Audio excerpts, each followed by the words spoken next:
ถ้าหัวใจน้องยังไม่แน่ รู้ไหมใจพี่อ่อนแอเป็นโรคแพ้สัญญาลอยลอยสัญญาให้ไว้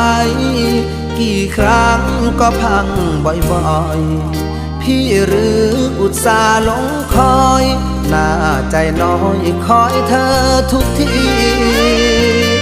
สัญญาจริงจังให้ความหวังที่ฝังใจมัน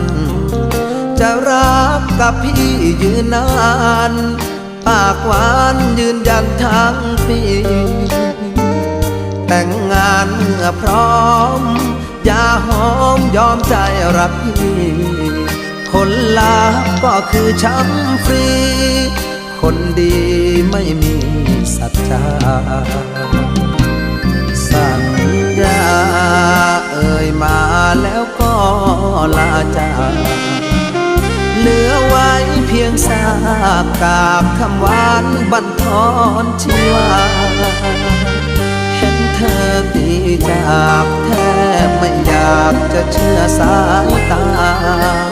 พี่เสียดายเวลาที่คอยหา